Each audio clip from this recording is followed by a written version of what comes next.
In a 38-24 win against Washington State, Oregon showed why they are such a legitimate Pac-12 and college football playoff contender. Here we go. You are Locked On Ducks, your daily podcast on the Oregon Ducks, part of the Locked On Podcast Network, your team every day.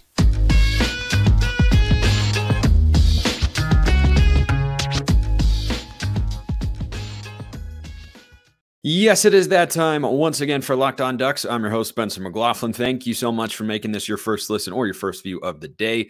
Part of the Locked On Podcast Network, your team every day, and your number one source to stay up to date with the Ducks. So if you haven't already, like, comment, subscribe, rate, review, please, and thank you wherever you listen to or watch this show, which today is brought to you by PrizePicks, the largest independently owned daily fantasy sports platform in North America. Go to prizepicks.com/lockedoncollege. Use code LOCKEDONCollege for a first deposit match up to $100. Oregon, for the second time in 3 weeks, will be on College game day on the road. That's pretty awesome. It's going to be an awesome crowd. Again, Oregon has opened as a 5-point favorite, depending on where you look, at Utah. Not going to be an easy football game, which we'll talk about all throughout the week. But I want to talk about where Oregon is sitting right now on this Monday morning, or maybe you're listening to or watching this on Tuesday or Monday afternoon. I don't care. I appreciate you no matter what. So Oregon showed why they were Pac-12 and college football playoff contender on Saturday against Washington State. Why do I say that? Not just that Oregon didn't play their best game and won. Oregon didn't play their best game. Played a good game, not a great game. Not an outstanding game, not a fantastic game. They played a good game. And when the game was on the line with about a minute to go, they were up 22 points on a good Washington State team. I know they had a bad week last week. I think the Cougars are about to go on a string of wins, and we're going to look up at the end of the year, and they're going to be probably at least a 7-5 with a chance to win a bowl game team or an 8-win team.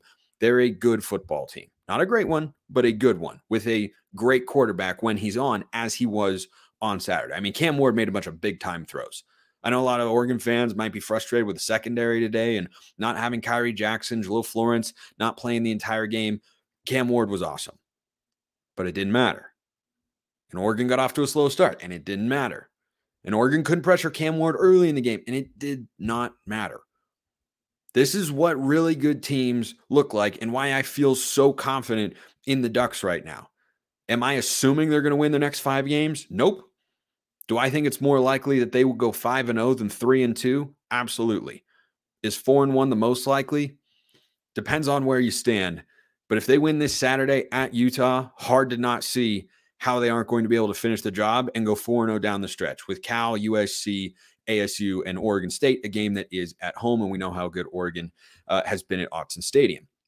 And gosh, that crowd was awesome. The crowd was so fantastically awesome on Saturday. Great showcase for the program. But Oregon brought what I described over at 750 of the game is about their B- game, which, by the way, above average.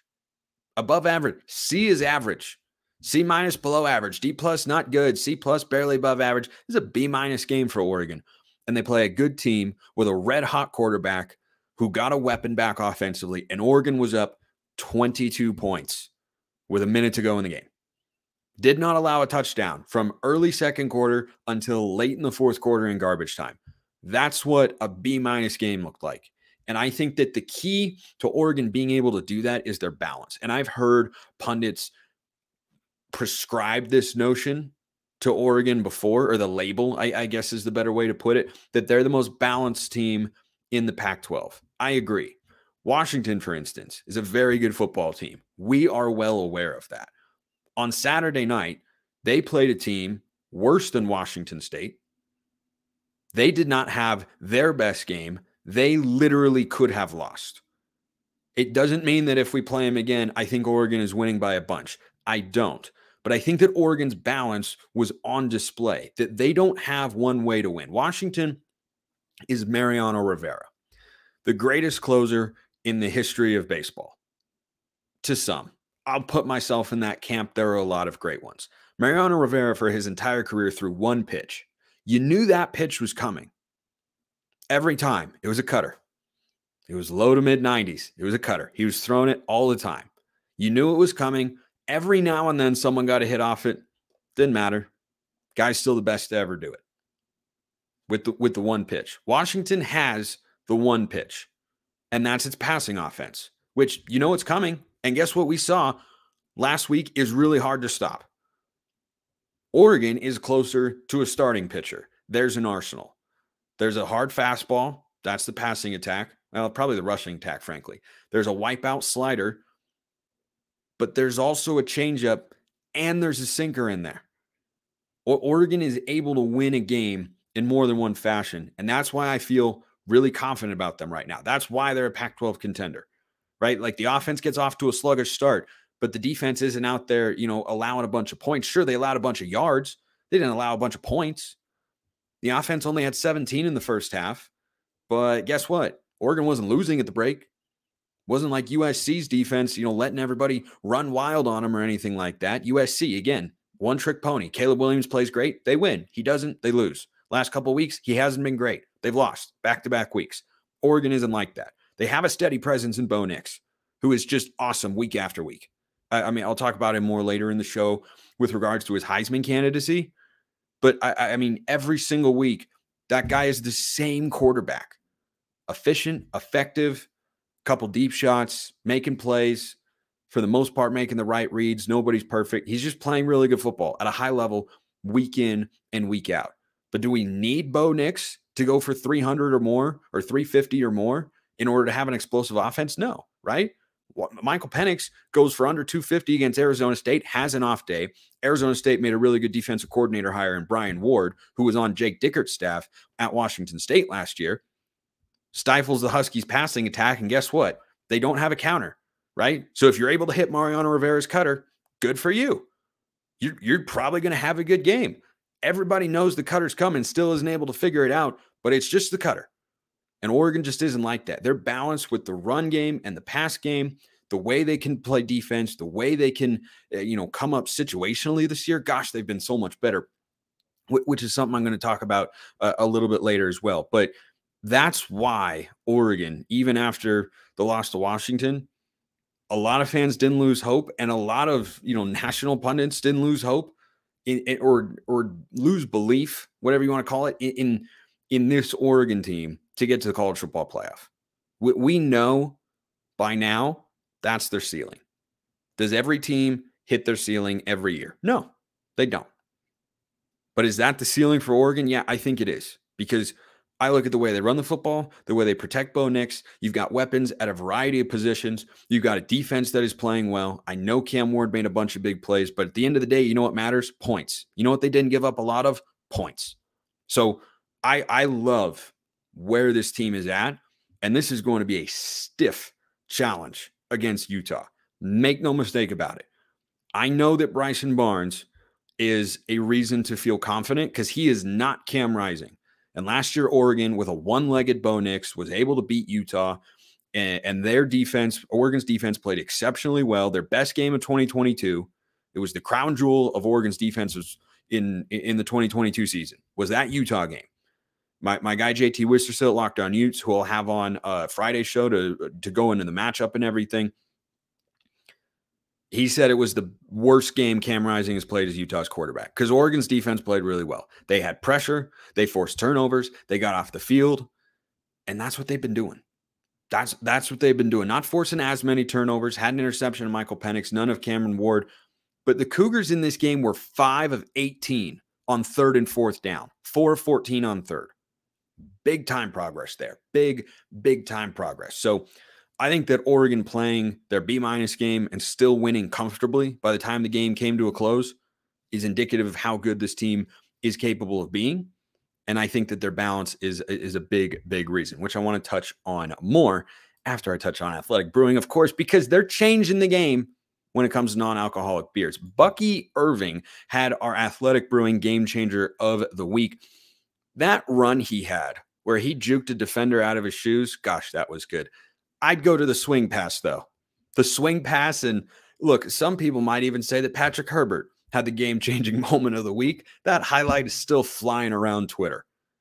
That was changing the game. Athletic Brewing Company is changing the non-alcoholic beer game. Their brews are great tasting and award-winning. They beat out full-strength beers in global competitions. Over 50 styles of craft non-alcoholic beers, including IPAs, Goldens, Sours, and more. Go get yours. Athletic Brewing Company's non-alcoholic brews can be found at a store near you or buy online at athleticbrewing.com. First-time customers, use code LOCKEDON, get 15% off your first online order. That's code LOCKEDON at checkout for 15% off at athleticbrewing.com. Near beer exclusions and conditions apply. Athletic Brewing Company, fit for all times. A second segment sip is fit for one particular time, hence the name. So, Oregon's balance continues to be a fantastic component. Not just offense and defense are capable of carrying the team through stretches of the game or keeping Oregon in games or, giving you hope that they're going to come out with a win. But the balance offensively and frankly, the balance defensively as well. I feel better about the offense than the defense, though I like a lot of components that I've seen defensively this year. Offensively, the balance is just crazy. So Oregon, I just want to have these stats right. Bo Nix went for 293 and 2 touchdowns. Ho-hum. Just another average run-of-the-mill day for Bo Nix. And Oregon ran for 248 yards.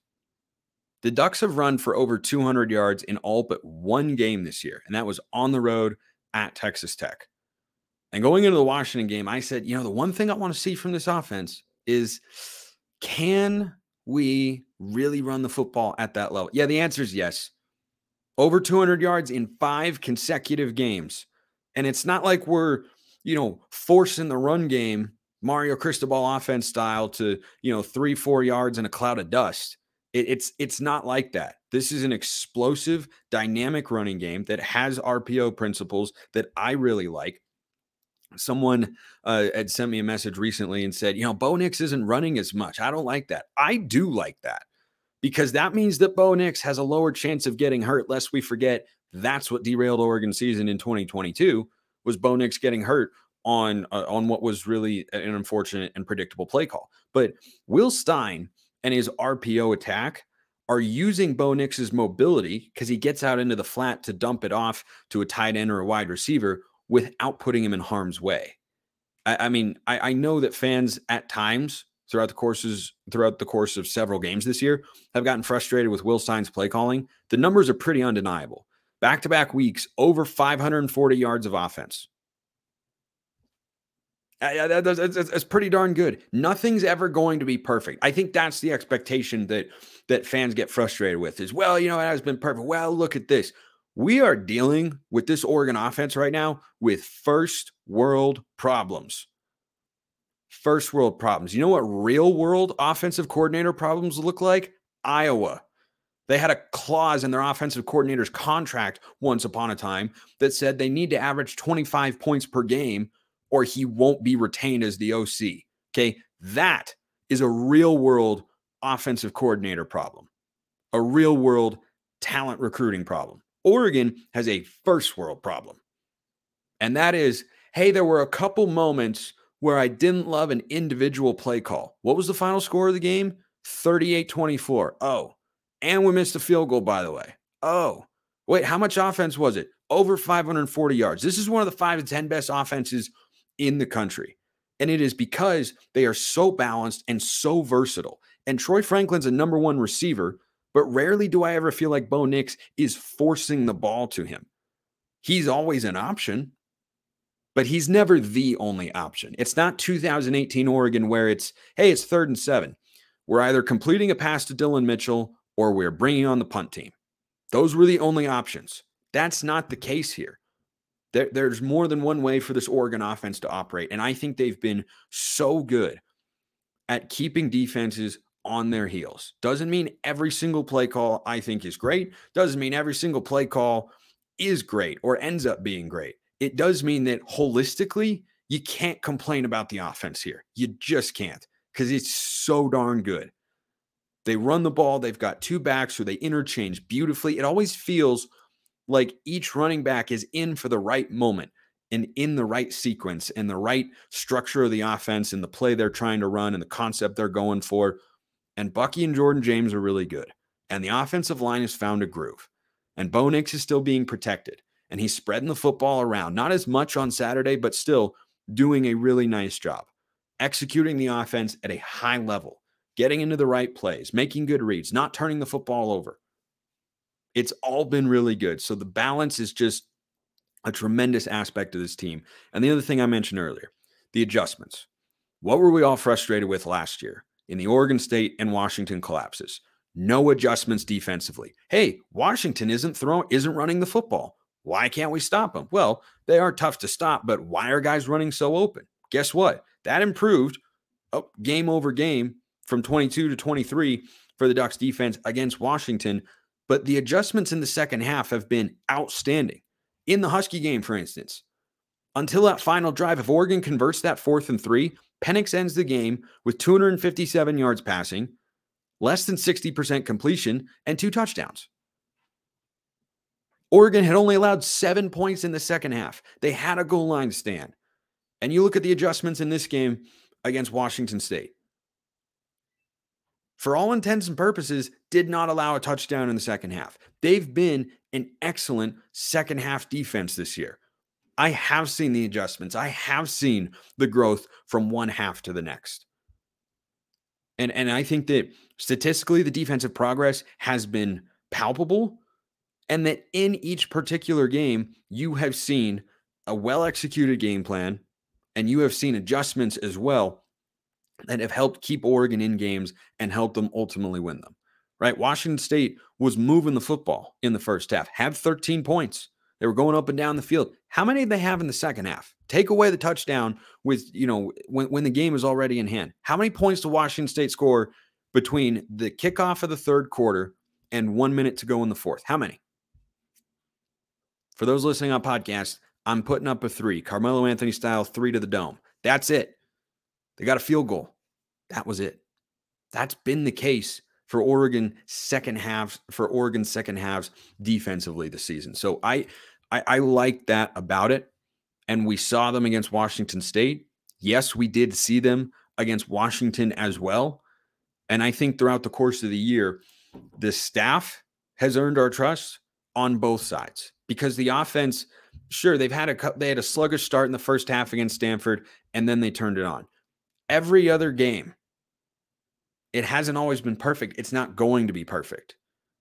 But the consistent production, when you look at the totality of what this offense has done so far in 2023 through 7 games, it's really good. It's really, really good. The run-pass balance is there. The adjustments, the play calling, I think there's cleverness in the play calling. Some fans don't. I do not agree. I think Will Stein is good. I could see him being a head coach in a couple of years. I don't know about after the season. We'll have to see how everything plays out. But I think Will Stein is doing a good job. I think that Tosh Lupoy and Chris Hampton and Dan Lanning and the defensive staff as a whole are doing a really good job. They brought in the talent, and on the field, the play calling and the scheme and the game plan, it's all been there this season. Not perfect, but nothing's ever going to be perfect, right? Look at Alabama. Look, Alabama, for instance, is a really good team. I don't think a great team, but a really good team, limited at quarterback. They were trailing Tennessee 20-7. Then they rattled off 27 unanswered points. Oregon hasn't even been in that sort of predicament this year, where they've trailed by 2 scores. I'm trying to think, other than the Washington game, in which Oregon, by the way, came back and ultimately took the lead because the defense made adjustments, got some stops. The offense made adjustments, went down and moved the ball down the field and scored a couple times. When has Oregon trailed by 2 possessions? I guess they did against Texas Tech as well. But has Oregon trailed by more than like 11, 12 points this season through 7 games, over half the regular season? No, they have not. So I think that they have done a really, really good job. And I feel supremely confident in this team and their capabilities. I also know that Utah is a very good team. But the balance, the adjustments, the players, the way that they are playing, the way they are coached, I see progress from last year. I see progress within the context of just this season, which is reflective of the players, but mostly of the coaches. I think everyone involved there is doing a really, really good job. and that Duck fans right now should feel confident that, hey, the Pac-12 championship, that's the standard for success. That was my standard for success before the year began. I am tripling down on that particular perspective. And the college football playoff might be more in reach than even I thought before the year, though I always felt is kind of the ceiling. They have shown that they are. They are more than capable of getting there. And heck, you got to see who the matchup is to see, like, hey, can we win the football game? Got to get there first. Got to get through Utah first. Every week, because of the Washington loss, college football playoff hope's on the line. That's the way it works. You don't have to like it. I do. But that's the way that it works. The mailbag works very simply on this show. So too does Prize Picks. So with Prize Picks, that's what you call the largest independently owned daily fantasy sports platform in North America. The easiest and most exciting way to play daily fantasy sports. It's just you against the numbers. That's it. Instead of battling thousands of other players, including pros and sharks, you pick more than or less than on 2 to 6 player stat projections and watch the winnings roll in. Quick withdrawals, easy gameplay, and an enormous selection of players and stat types are what make Prize Picks the #1 daily fantasy sports app. If you'd taken Bucky Irving over rushing yards, I'm going to take a guess and say it would have hit. He had 129 of them and 51 through the air. Not too shabby for our man Bucky Irving. Go to prizepicks.com/lockedoncollege. Use code LockedOnCollege for a first deposit match that goes up to $100. Prizepicks.com/lockedoncollege. Use code LockedOnCollege for a first deposit match up to $100. Check out Prize Picks today. Mailbag time. If you want to get in the mailbag, YouTube comments, Twitter, a great way to do that. If you want priority mailbag access and to be a Locked On Ducks insider, join the Locked On Ducks SUBTEXT community where you get breaking news, instant reactions, chance to talk with me one-on-one, and priority mailbag. Go join over there at Locked On or at subtext.com/LockedOnDucks or click the link in the description below wherever you're listening to or watching this show. Mailbag here. This from SUBTEXT, as promised. Priority. That's the way it goes. After a crushing loss, what is your go-to comfort food and or drink? I actually don't have one. My go-to comfort, I guess, activity would be watching a television show I really like. So like after the Husky game, I was watching Only Murders in the Building, one of my favorite shows of all time. Brad, mailbag question. What will Bo Nix need to do to get an invite to New York City this year? I'm thinking if we get to the Pac-12 championship game, it will be because Bo's leadership and execution, and that should be enough to get an invite, in my opinion. But I'm scared his stats might not be as gaudy as some other quarterbacks like Drake May, who lost on Saturday, and the like, and has the possibility to miss out just barely with an invite. Is there anything extra he needs on his resume? Are Heisman voters able to look past stats and the loss column? In short, no. So yes, they're capable. They've proven capable of looking past stats in the loss column before. You know, Caleb Williams won the Heisman last year. His team went to a New Year's Six, but didn't go to the playoff, didn't win the Pac-12. But his numbers were just so absurd that he had to get the Heisman Trophy. He deserved it, and he got it. Michael Penix is a guy whose numbers can certainly save him if his team's performance were to suffer. Like his Heisman campaign would not have died if they'd lost to Arizona State. Would have taken a hit. It would have taken a hit, and team success has always been a part of the award. So I said before the year and maintained that if Oregon gets to the college football playoff, Bo Nix has a good chance to be a Heisman finalist. If Oregon doesn't get to the college football playoff, he has almost no shot to get there. He is putting up really good numbers. Like when we are able as a fan base to look at Bo Nix and say 293 yards, 2 touchdowns, and 1 on the ground and be like, oh, yeah, that's fine. There could be a time, in fact, there was a time a couple of seasons ago when 293 and 2 scores on just 18 completions would have been, oh my gosh, we're saved at the quarterback position. But we're just at some level, not entirely, but I think in a good way, becoming numb to Bo Nix like we became numb to Marcus. Not that we didn't appreciate him. We just got used to him and are maybe not always understanding how good we're having it at the quarterback position at this point in time. And then a couple years ago, I think that perspective was gained by Oregon fans when we watched Anthony Brown struggle through the season and not be able to push the ball downfield. And we realized, man, we really did have it good with Herbert and Mariota and Vernon Adams and Darren Thomas and Jeremiah Masoli, like, man, that was a heck of a run. Yeah, it was a heck of a run. Doesn't always work like that. It can, but it doesn't always. And I don't know what Oregon is going to be at the quarterback position in 2024. That's going to be the number one offseason topic on this very podcast. I'm simultaneously excited for that and also not thinking about it because we're in the midst of a season in which Oregon can get to the college football playoff. So I think statistically, the offense, because of the balance that I talked about extensively on today's show, does not allow for Bo Nix to have such a great statistical season that he could get to New York City if he doesn't have the team success to back him up. There's always been a West Coast bias when it comes to, Heisman voting. I mean, Penix flew way under the radar last year. Christian McCaffrey was robbed of a Heisman Trophy in 2015. Like those biases are still present, and team success matters a great deal. I think you have to put up really, really good numbers. But if you're clearly the leader, which Bo Nix is, and narrative matters as well, and narrative is on the side of Bo Nix, right? He's a household name in college football, has been since the moment he stepped foot on Auburn's campus and played his first game against us back in 2019. Everybody knows who he is. Name brand recognition helps. Bodacious, baby.